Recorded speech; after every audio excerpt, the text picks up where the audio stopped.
आंदोलन यशस्वी झालं आणि हैदराबाद गॅजेटची अंमलबजावणी आता राज्यात होणार आहे। ज्या मराठ्यांच्या कुणबी म्हणून नोंदी आहेत किंवा मराठा कुणबी अशा नोंदी आहेत त्या सर्वांना इथून पुढे कुणबी दाखला काढून ओबीसीत त्यांना आरक्षण मिळणार आहे। परंतु त्याच्या अगोदर वेगवेगळ्या प्रकारे मराठ्यांना आरक्षणाव्यतिरिक्त ज्या काही गोष्टी मिळालेल्या आहेत त्या आपण समजून घेणार आहोत आणि इथं काही वाद लावणे वगैरे हा उद्देश नाहीये, परंतु सत्य लोकांपर्यंत जाणं खूप गरजेचं असतं। कारण तथाकथित हिंदुत्ववाद्यांनी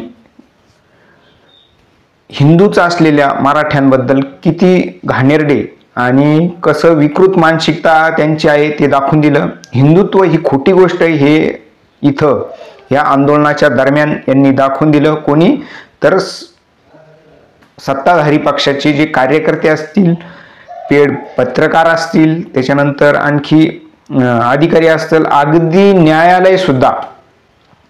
तर सर्वात पहिल्यांदा तुम्ही तो अनिल चव्हाण नावाचा एक भाजपचा प्रवक्ता आहे, त्याने जरांगे पाटील यांच्याबद्दल अतिशय घाणेरडं स्टेटमेंट केलं। हे बेनं आमचं नाही, म्हणजे जरांगे पाटील हे मराठ्याचं नाही असं घाणेरडं स्टेटमेंट ह्या अजित चव्हाण नावे त्याचं त्याने केलं। तसंच त्याला गोळ्या घातल्या पाहिजे जरांगेंना आणि ह्या मराठा आंदोलकांना सुद्धा गोळ्या घातल्या पाहिजे असे स्टेटमेंट या तथाकथित हिंदुत्ववादी भाजपच्या लोकांनी केलं। तुम्ही सगळ्यात पहिल्यांदा बघितलं असेल की आंदोलनामध्ये जे म्हणजे न्यायालयानं हस्तक्षेप केला।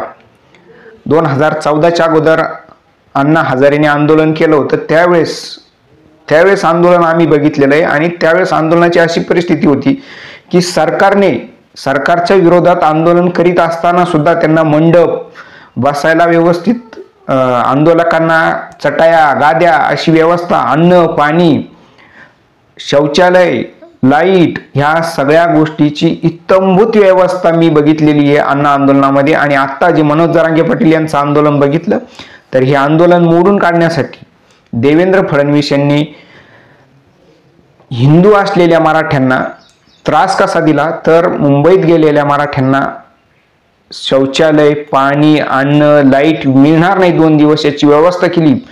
अगदी पाऊस असताना सुद्धा मराठे इथं तिथं आडोशाला बसून त्यांनी आंदोलन रेटवलं आणि ह्याच लोकांनी पूर्वी हिंदू म्हणून छाती पिटलेली होती, आता त्यांना ह्या गोष्टीचा नमुना हिंदुत्व काय असतं हे लक्षात आलेलं आहे। आणि मुंबई उच्च न्यायालयाची जी आरती साठे नावाची न्यायाधीश आहे, जी भाजपची प्रवक्ता होती अगोदर, तिने सुद्धा आंदोलकांविरुद्ध एकदम कठोर भूमिका घेतली। आंदोलन संपवा, रस्त्यावरून उठा, तिथून हटवा असं प्रशासनाला आणि सरकारला सांगितलं।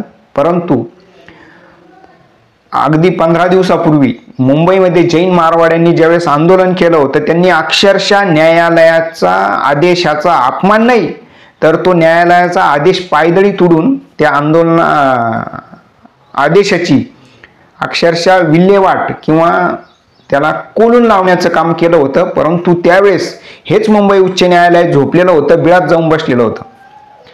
परंतु ज्यावेळेस मराठ्यांची वेळ आली, मराठ्यांना आंदोलनाची वेळ आली, त्यावेळेस मराठ्यांच्या विरुद्ध अतिशय कठोर आणि एककल्ली भूमिका या आरती साठे नावाच्या या न्यायाधीश असलेली जी पूर्वी भाजपची प्रवक्ता होती, अर्थात तिचं न्यायाधीश पद हे चुकीच्या पद्धतीने तिला दिलेलं आहे। आता हे तर आपण बघितलं न्यायालयाने कशी हिंदू विरोधी भूमिका घेऊन मराठ्यांना त्रास देण्याचं काम केलं। तसंच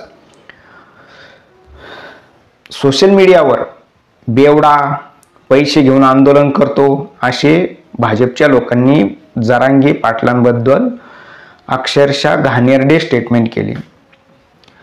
लालबागचा राजा नावाचं गणेश मंडळ आहे मुंबईमध्ये, त्यांनी सुद्धा अगदी जे काही आंदोलक आहे त्यांना भुका लागल्या त्यावेळेस ते अन्नासाठी तिथं त्या मंडळाच्या तिथं गेले तर त्यांना अक्षरशः त्यांनी 2 दिवस अन्न वाटप बंद ठेवलं।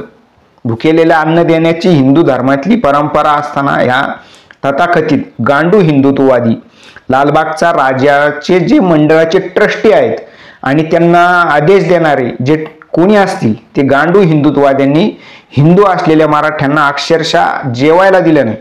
एवढंच काय, गळ्यात भगवं उपरणं असणाऱ्या आंदोलकांना पाण्याची बाटली सुद्धा दुकानदार देत नव्हते. इतकी हीन आणि तिरस्काराची वागणूक मराठ्यांना मुंबईमध्ये मिळाली. सरकारची भूमिका तर आपण बघितलीच. त्याच्यानंतर मराठा आंदोलकांवर गुन्हे दाखल करण्याची प्रक्रिया आंदोलन संपल्यानंतर देवेंद्र फडणवीस यांनी सुरू केली. मराठा आंदोलक मुंबईतून घरी गेल्यानंतर तिथले व्हिडिओ घेऊन तिथले जे काही सोशल मीडियावर व्हिडिओ आहे किंवा CCTV फुटेज आहे त्याच्यातून आता आंदोलकांवर त्यांच्या पाठीमागं म्हणजे पाठीत खंजीर खुपसण्याचं काम देवेंद्र फडणवीस यांच्या सरकारने आणि गृह मंत्रालयाने करण्याला सुरुवात केलेली आहे. त्याच्याबद्दल बातमी तुम्ही बघितलीच असाल. म्हणजे किती मानसिकता विकृत आणि चुकीची असू शकते याचं उदाहरण म्हणजे सध्याचं गृह मंत्रालय. जरांगे लांडा आहे, जरांगे हा जलालुद्दीन आहे असे स्टेटमेंट सोशल मीडियातून भाजपच्या तथाकथित हिंदुत्ववाद्यांनी करून ते मी स्क्रीनवर टाकलेले तुम्ही सगळे पुराव्यासकट बघू शकता. तसंच देवेंद्र फडणवीस यांनी सदावर्ते नावाचा माकड किंवा गाढव कायम जो देवेंद्र फडणवीस हे संकटात आल्यानंतर किंवा देवेंद्र फडणवीस यांची बाजू कमजोर होत आहे असं दिसल्यानंतर कायम मैदानात येतो तो सदावर्ते त्याने जरांगे पाटील यांच्याबद्दल अर्वाच्य भाषेत अश्लील भाषेत स्टेटमेंट केलं, त्यांना शिवेगाळ केली. त्यावेळेस मात्र कोणीही भाजपचा माणूस आला नाही सदावर्तेचा विरोध करायला. परंतु मायला फडणवीस असा शब्द ज्यावेळेस जरांगे पाटील बोलले, जी भाषा आहे जनरली गावात अशीच भाषा बोलली जाते, त्याच्यात कुठलाही आक्षेपार्ह शब्द नसताना भाजपच्या लोकांनी अक्षरशः विधवा विलाप केला. परंतु सदावर्ते अश्लील बोलतोय त्याबद्दल कोणीही बोललं नाही. त्याच्यानंतर तो प्रवीण दरेकर आला, भाजपचा आमदार आहे, तो म्हटला की रस्त्यावर मुंबईच्या रस्त्यावर लोक आंघोळ करतात, कबड्डी खेळतात, खो खो खेळतात. कबड्डी खो खो आणि आंघोळ करणं हे कसं चुकीचं असू शकतं. म्हणजे प्रवीण दरेकर असं सांगत होता की आम्हाला हे असं बघून लाज वाटते. अरे लाज तर तेव्हा वाटली पाहिजे ज्यावेळेस किरीट सोमय्याचा नागडा व्हिडिओ आलेला होता. तुमच्या भाजपचा धाकड नावाचा एक पदाधिकारी MP मधला रस्त्यावर त्याने कुठले उद्योग केलेले ते बघून तुम्हाला लाज नाही आली. परंतु रस्त्यावर मराठी आंघोळ करतात, खो खो खेळतात, कबड्डी खेळतात याच्याने तुम्हाला लाज आली. म्हणजे तुम्ही किती नीच विकृत मानसिकतेचे हे आता मराठ्यांनी समजून घेतलं पाहिजे आणि मराठ्या व्यतिरिक्त इतर समाजातल्या लोकांनी सुद्धा समजून घेतलं पाहिजे की हे कोणाचेच नसतात. हिंदुत्व फक्त यांचं निवडणुकीपुरतं असतं. प्रसाद लाड, चित्रा वाघनी तर अगदी हद्दच केली. कसली भाषा वापरली एक महिला म्हणून. म्हणजे ज्या स्त्रीला आपण काय बोलतोय अगदी याचं भान सुद्धा नव्हतं. आपण आमदार आहोत. अगदी घाणेरड्या भाषेत त्यांनी जरांगे पाटलांबद्दल स्टेटमेंट केलं.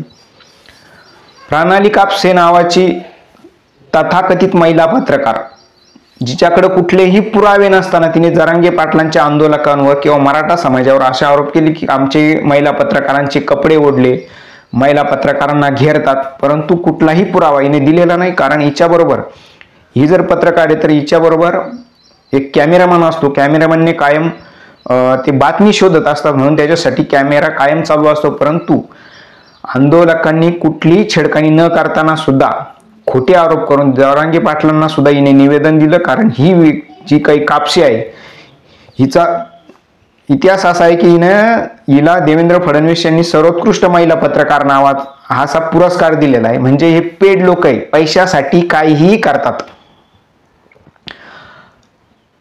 राहुल प्रेमराज भोसले नावाचा एक भाजपचा तथाकथित भोसले असलेला, म्हणजे याचं नाव भोसले नसणारे वेगळं असणारे तथाकथित हिंदुत्ववादी हा, त्याने जरांगे पाटलांचा समोसा खात असतानाचा AI आर्टिफिशियल इंटेलिजन्सवर व्हिडिओ बनवून तो व्हिडिओ सोशल मीडियात टाकला. जरांगे पाटलांची बदनामी करण्यासाठी त्यांनी प्रयत्न केले आणि तो व्हिडिओ खोटा हे लक्षात आल्यानंतर त्यांनी माफी तर मागितलीच नाही. परंतु तो व्हिडिओ मला एका पत्रकाराने टाकलेला आहे असं सांगितलं. म्हणजे पत्रकार सुद्धा ह्या सगळ्या गोष्टीत सामील होते खोटं पसरवण्यामध्ये.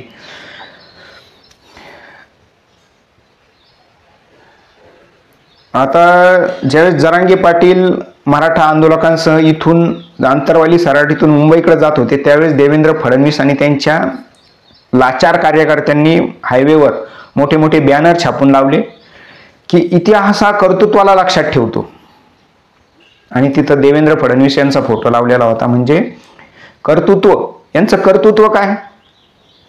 संडास बंद ठेवणे, पाण्याचे नळ बंद ठेवणे, आंदोलकांना लाईट मिळणार नाही याची व्यवस्था करणे, चहा नाश्ता मिळणार नाही याच्यासाठी हॉटेल्स बंद ठेवणे, लालबागच्या राजाला आदेश देऊन, लालबागच्या राजा मंडळाला आदेश देऊन तिथलं अन्नछत्र बंद करण्याचे आदेश देणे, हे देवेंद्र फडणवीस यांचं कर्तृत्व आहे. म्हणजे इतिहास हा कर्तृत्वाला लक्षात ठेवतो, आणि देवेंद्र फडणवीस हेच तुमचं कर्तृत्व आहे.